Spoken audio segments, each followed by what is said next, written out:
This is the experiment interface for studying filters. So I've prepared this small bandpass filter using just one op amp, two capacitors and three resistors, and it has a peak at about 1.2 kilohertz. Now, in order to study that, I'm going to use the sine wave as an input, which you can see that I've connected to the input on the circuit, and I'm also simultaneously monitoring the input signal on A1. So that's the graph on the left here, the red trace. This is the input signal to the filter.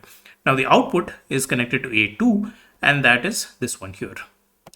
Now, in order to get the frequency response curve, basically we need to set different frequencies, which you can do by either dragging this. So just by manually eyeballing this, I can see that the peak is somewhere around 1.2 kilohertz, which is what the simulation said. I can also click the center and say, okay, I want exactly 1.2 or whatever. Now, on the left here, you have all these parameters that are extracted from these graphs by using the standard sine function a sine omega t plus phi. So you've got amplitude, frequency, and phase for both of these. You've also got the amplitude ratio, which is gain, and you've got the phase shift, d phi. So at the peak, we're almost at the peak right now. You can see that d phi is nearly 180 degrees. So it has to be 180, which is where it flips around the peak. So I can say just by looking at the phase, I can say, okay, 1184 should be the peak. Now, coming down here, I can select the range for A1 and A2. I can use auto range. So it says, okay, use 8 volt range. Now, there's a small distortion here because we're nearly at the peak of the, the power supply is a plus minus 6 volts. And this is 5 something. So the op amp isn't exactly a rail to rail op amp. So the distortion is expected. Perhaps I should add an option to reduce the input amplitude to prevent that. But that's okay. Now, in order to get the bode plots, the filter, the frequency response, I'm going to set these parameters from 30 hertz to 3 kilohertz in steps of 50. And there's a small settling delay between setting the sine wave and measuring. Now, what do I want to measure? Here on the left, I have gain, which is the amplitude ratio. On the right, I have the phase shift. So this gain, I can select here, gain amplitude, but I can also pick other things like here.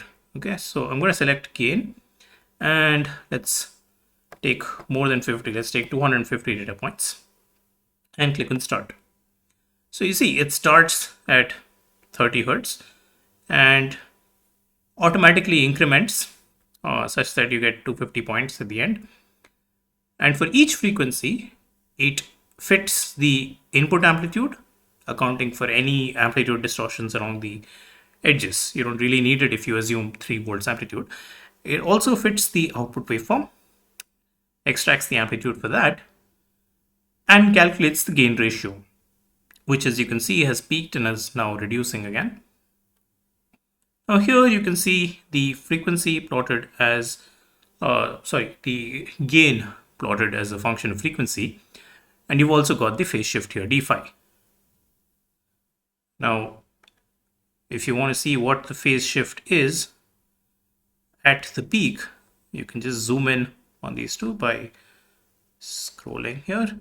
Now see where the peak occurs. So you see it's at 180 degree phase shift where the peak of the band is, which proves that that's how things are. Now, the peak itself was at frequency, again, not using a cursor, but yeah, it's at about 11880 hertz.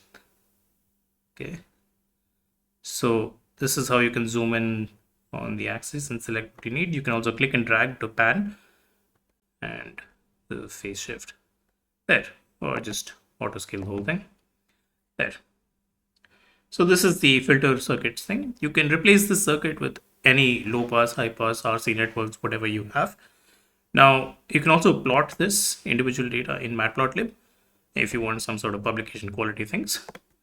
You can also take the data into an IPython console. So that gives you a Python console right here where you can look at what X is, what Y is, and what Y2 is. Y2 is basically the phase shift. So I can just say plot X comma Y. So, okay, I need to import, etc. But the data is there for you to use as a Python script. You can dump it to a file or something. Right. So thank you.